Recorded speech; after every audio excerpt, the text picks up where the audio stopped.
함께 기도하겠습니다. 우리를 영원히 인도하시겠다 말씀으로 약속하신 사랑과 은혜가 충만하신 하나님 아버지, 지난밤도 하나님께서 은혜로 우리를 지켜 보호하여 주시고 이 새벽 새날을 열어주시니 감사와 찬양을 올려드립니다. 하루의 시작을 하나님의 말씀 앞에 나와 열게 하시니 이 또한 감사합니다. 하나님의 은혜가 아니면 오늘 우리가 살아갈 수 없고, 하나님께서 우리에게 지혜를 주지 아니하시면 이 험한 세상의 한복판에서 어떻게 살아야 할지 아무것도 알 수 없는 연약한 자들, 주님 말씀 앞에 나와 엎드렸사오니 주님, 오늘도 우리에게 예비되어진 하늘의 은혜를 이 새벽 한량없이 베풀어 주시옵소서. 하나님, 이 새벽 주님 앞에 나와 주님 말씀 앞에 섭니다. 특별히 말씀을 전하는 자와 듣는 자가 한 성령 안에서 교제하게 하시고, 오늘도 말씀을 통하여 살아계신 하나님을 깊이 만나는 거룩하고 복된 시간으로 인도하여 주시옵소서. 우리가 예수님을 믿는다, 믿음으로 고백하고 예수님을 사랑한다, 우리의 사랑의 고백을 주님 앞에 드리지만 믿음으로 사는 삶이 결코 쉽지 않음을 고백합니다. 예수님 때문에 고난당하기도 하고 답답한 일을 당해서 낙심할 위기에 처하기도 합니다. 예수님을 따라 살아간다 믿음으로 고백하지만 연약한 심령으로 인하여, 우리의 육신의 연약함으로 인하여 넘어지기도 합니다. 그럴 때마다 낙심하고 낙망하고 넘어지고 내가 어떻게 신앙생활을 할 수 있을까 고민되기도 합니다.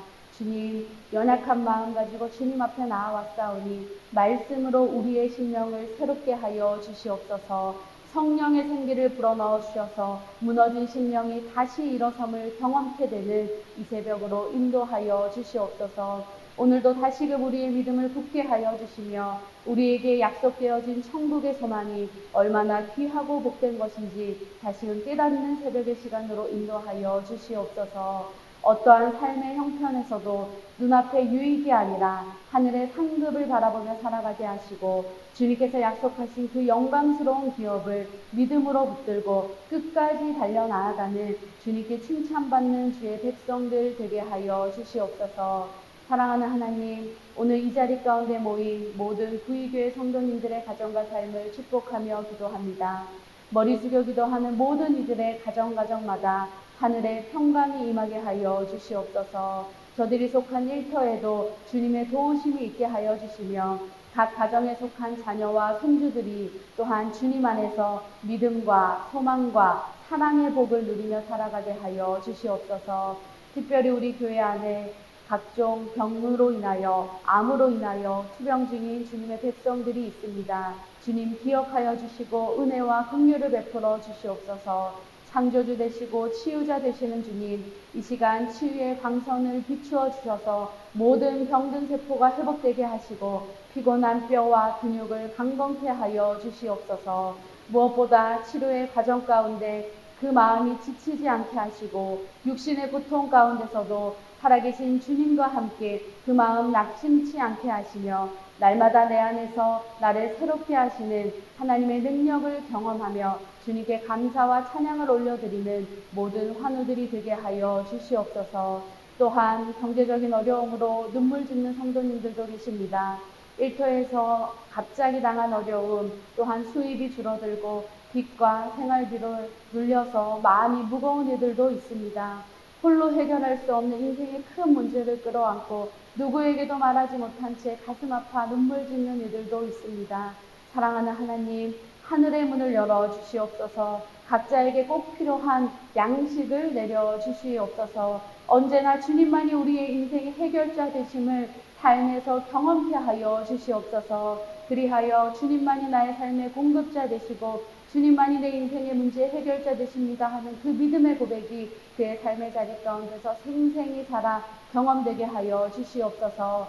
삶의 어떠한 형편에서도 사람이 아닌 하나님께만 기대어 살아가는 귀하고 복된 믿음의 인생으로 이 시간 새롭게 하여 주시옵소서. 또한 가정의 문제로, 자녀의 문제로, 인간관계 안에 상처의 문제로 마음이 무너진 성도들도 있습니다. 이 새벽 찾아가 주셔서 저들의 눈물을 닦아주시고 각자 가지고 나온 인생의 모든 무거운 짐들을 주님 앞에 내려놓사오니 주님, 예수님의 십자가 보혈로 싸매시고 회복시켜 주시옵소서. 또한 다 아뢰지 못한 여러 가지 간절한 기도 제목으로 나아온 모든 성도님들의 기도를 이 시간 들어 응답하여 주시고, 이 새벽에도 주님 앞에 나와 기도할 때에 살아계신 하나님과 친밀한 교제가 일어나는 아름다운 새벽의 시간으로 인도하여 주시옵소서. 주님, 우리 구의교회를 위하여 기도합니다. 우리 구의교회가 세상의 소리에 흔들리지 않고 오직 하나님의 음성에만 귀 기울이는 아름다운 믿음의 교회 되게 하여 주시옵소서. 사람들의 평가보다 하나님의 인정을 기뻐하는 교회, 눈에 보이는 환경보다 보이지 않는 영원한 영광을 바라보는 거룩한 믿음의 공동체가 되게 하여 주시옵소서.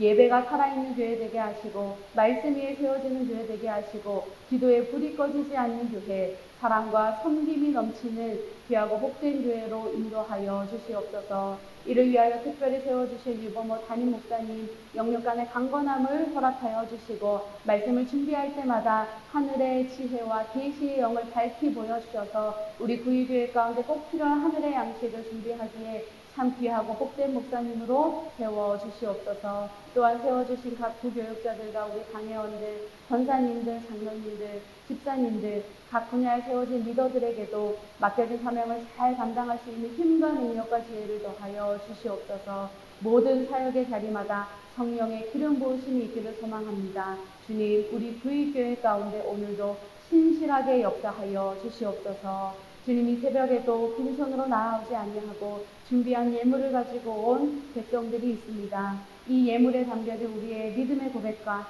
삶의 이야기를 주님 아시오니 주님 흠양하여 주시옵소서. 주님, 이제 하나님 말씀 앞에 섭니다. 성령님, 우리 가운데 말씀이 깨달아지는 은혜로 허락하여 주시옵소서. 말씀으로 우리의 영혼을 소생케 하여 주시옵소서. 말씀으로 역사하실 주님을 기대하며 예수님의 귀하고 아름다우신 이름으로 기도드리옵나이다. 아멘. 함께 말씀 나누겠습니다. 여러분, 혹시 길거리에서 밖에서 복음을 전해보신 적 있으십니까? 이렇게 마이크도 없고 잘 듣는 성도님들도 계시지 않는 곳에서 그냥 내 목소리로만 내 이야기를 들으려고 하지 않는 이들에게 예수님의 그 복음을 전해보신 적이 있으십니까? 그런 경험 다 있으시리라 생각합니다. 우리 구의교회에서도 많이 전도를 하는 것으로 알고 있는데요. 우리가 전도의 현장에 나아가서 복음을 전하다 보면 들으려고 하지 않는 이 사람들 앞에서 내 마음이 막 심장이 두근두근 거리기도 하고, 어떤 말을 해야 할까라는 고민보다 내 말을 듣는 상대의 표정에 내 마음이 심장이 두근거리는 경험을 모두가 다 해보셨을 것입니다. 저도 예전에 길거리에서 전도하는 것들을 오랜 시간 해왔던 경험이 있습니다. 어느 날은 한 권사님과 함께 복음을 전하기 위해서 아파트의 놀이터에 들어갔습니다. 열심히 복음을 전하는데, 이 복음을 전할 때 전도지를 가지고 소개했던 것이 아니라 이 사형 글 없는 책을 가지고 하나님 당신을 사랑하십니다.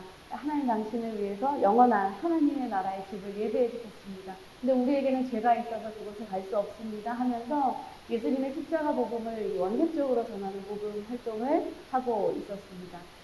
복음을 전하다 보면 긴장되어지는 형편도 있지만, 복음을 전하는 자리 가운데 찾아오셔서 공격하는 일들이 굉장히 많습니다. 쫓겨나기도 하고 혼나기도 하고 그런 일들이 많은데요. 그날도 한 권사님과 함께 짝을 이루어서 아파트 놀이터에서 복음을 전하는데, 경비 아저씨께서 쫓아오셔서는 큰 소리로 호통을 치시면서 여기서 이러시면 안 된다고 당장 나가라고 얼마나 크게 소통을 치시는지 어떠한 방어도 하지 못하고 그대로 쫓겨났던 기억이 납니다. 그때 제가 20대였기 때문에 처음에 복음 전도를 시작한 시기였기 때문에 저는 약간 마음에 움츠러듦이 있었습니다. 이렇게 자꾸 쫓겨나고 하는데 계속 복음을 전하는 것이 맞는 것인가? 나는 더 이상 못하겠다. 이렇게 긴장되는 마음을 가지고 있었는데, 함께 복음을 전했던 우리 권사님께서는 조금 다른 응대를 하시는 거예요. 이상한 말씀을 하셔서 얼굴을 봤더니 먼저는 그 얼굴이 해같이 빛나는 것처럼 어린 나이에 느껴졌습니다. 웃으시면서 저에게 이렇게 이야기하셨습니다. 당시 제가 교사로 함께 있었는데, 선생님, 저는 복음을 전하다가 이런 순간이 가장 기쁩니다. 왜냐하면 예수님도 복음 전하시다 비척당하셨고 예수님 당하신 거에 비하면 저희가 당하는 것은 아무것도 아닙니다. 그리고 복음을 전하는 이 자리 가운데 이런 공격이 있다라는 것은 반드시 하나님께서 기뻐하신다는 증거가 되는 일이기 때문입니다. 하시면서 밝게 웃으시면서 위축된 저와는 다르게 또 다시 다른 곳에 가서 어떻게 하면 복음을 전할 수 있을까 기쁨으로 찬송하며 걸어가시던 이 권사님의 뒷모습과 해같이 빛나던 얼굴이 아직도 기억이 납니다. 아마 오늘 이 고린도후서를 쓰고 있는 바울의 심정도 이와 비슷하지 않을까 이런 생각을 해보았습니다. 바울도 마찬가지였습니다. 바울이 복음을 전하는데 그 귀한 복음을 들고 귀한 사명을 감당하는데 바울에게 쏟아진 많은 이 비난과 오해와 억울한 시선들이 쏟아졌습니다. 심지어 고린도 교회 안에서도 우리가 지난 금요일에 말씀을 나누었던 것처럼 바울을 향한 공격이 굉장히 극심했습니다. 그때 바울이 어떻게 오늘 말씀을 통해서 한마디로 정리하냐면 1절의 말씀입니다. 함께 읽겠습니다. 그러므로 우리가 이 직분을 받아 긍휼하심을 입은 대로 낙심하지 아니하고 바울은요 낙심하지 않는다 이렇게 한마디로 이야기합니다. 낙심하지 않는다라는 것입니다. 이것을 우리가 간단하게 그저 복음을 전하다 공격을 받고 낙심하지 않는다 이렇게 간단하게 이해할 것이 아니라 고린도라는 도시는 로마 제국 당시 상업의 중심지로 부와 쾌락, 철학의 논쟁이 넘치는 곳이었습니다. 그 고린도라는 도시 안에는 수많은 신전들이 있었고 이방 종교의 제의와 성적 타락이 도시 전반에 가득했습니다.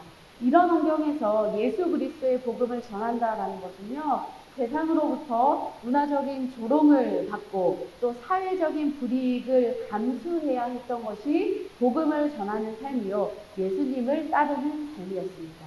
실질적으로 어려움이 찾아오는 현실이었다라는 것입니다. 그러나 바울은 그러한 형편 가운데서 내가 복음 때문에 이 어려움을 당하고 내가 복음 때문에 불이익 당하는 것에 대해서 절대 낙심하지 않는다. 이렇게 고백합니다. 이유는 무엇일까요? 네, 간단합니다. 나에게 주어진 이 복음 전하는 사명이 내가 선택한 것이 아니라 하나님의 은혜로 말미암아 주어진 것이기 때문이라는 내용입니다. 따라서 사람들의 평가가 아니라 예수 그리스도의 복음을 전하는 것이 나의 사명이요. 내 삶에 대한 평가는 하나님 손에 있다라는 믿음의 고백이 그에게 있었기에 사람들의 평가나 시선은 전혀 중요하지 않다라고 이야기하는 것입니다. 우리가 생각해보면 제가 목사로 오늘 이 자리에 설교하는 거 우리가 장로로, 권사로, 집사로, 목장장으로, 지역장으로, 지구장으로 섬기는 것이 저와 여러분의 자발적인 선택이겠습니까? 그렇지 않습니다. 하나님께서 불러주셨고 하나님께서 세워주셔서 감당하는 것입니다. 그래서 때로는 힘들고 어려워도 우리가 쉽게 이 사역을 놓지 못하는 이유는 내 선택이 아니라 부르신 하나님이 계시기 때문입니다. 불러주신 하나님이 계시고 말씀하신 하나님이 계시고 힘주시는 하나님이 계시기에 우리가 어떠한 어려움과 고난을 만난다 해서 이 사명의 자리에서 쉽게 물러날 수 없는 것처럼 바울 또한 동일한 고백을 하는 것입니다. 내 선택이 아니라 내 능력이 아니라 하나님의 은혜로 내가 사도직을 받았고 하나님의 은혜로 이 사명을 감당하는 것이기에 나는 결코 낙담할 수 없습니다. 이렇게 바울이 고백하는 것입니다.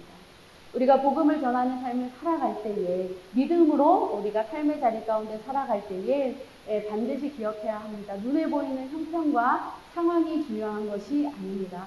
사람들의 소리가 중요한 것이 아닙니다. 그럼 무엇이 더 중요한 것이겠습니까? 우리를 부르신 하나님의 부르심이 더 중요한 것입니다. 우리를 불러주시고 힘주시겠다 약속하신 하나님의 그 약속이 훨씬 더 크고 중함을 이 새벽 다시금 마음에 새길 수 있기를 원합니다. 바울은요 어떠한 형편에서도 사람의 소리가 아니라 하늘로부터 들려오는 하나님의 소리를 더 크게 들었습니다. 사람들의 인정을 갈구하지 않았고요. 하나님의 칭찬과 인정을 더 귀하게 여길 줄 아는 사람이었습니다. 우리가 잘 알고 있는 철로역정이라는 책을 쓴 이 존 버녀이라는 사람도요. 전도를 하다가 이 감옥에 갇혀서 12년 동안 옥살이를 했던 적이 있습니다.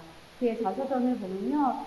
그가 감옥에 갇혔을 때에 감옥에서 꺼내주겠다. 그러나 밖에 나아가서 절대 복음을 전하지 말아라 라는 제안이 왔을 때에 그 제안을 거절했다라는 거예요. 그리고 오히려 이 감옥 안에서 여전히 복음을 전했고요. 그 감옥 안에서 철로 역정이라는 책을 집필하게 되었습니다.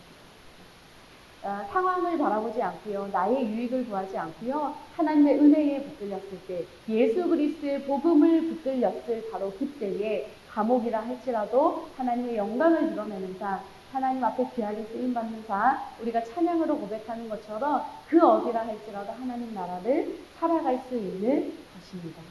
어떠한 형편에서도 세상의 소리보다 하나님의 말씀을 더 크게 들을 수 있고 어떠한 형편에서도 눈에 보이는 형편보다 약속하신 천국 소망을 더 굳건히 붙들 수 있는 저와 여러분 될 수 있기를 소망합니다. 그럼에도 불구하고요. 이렇게 설교를 들어서 세상에 나아가 살아가다 보면 우리 직장 생활할 때에 회사에서 식기도 하는 것조차 사실은 눈치 보이고 부끄러울 때가 있습니다.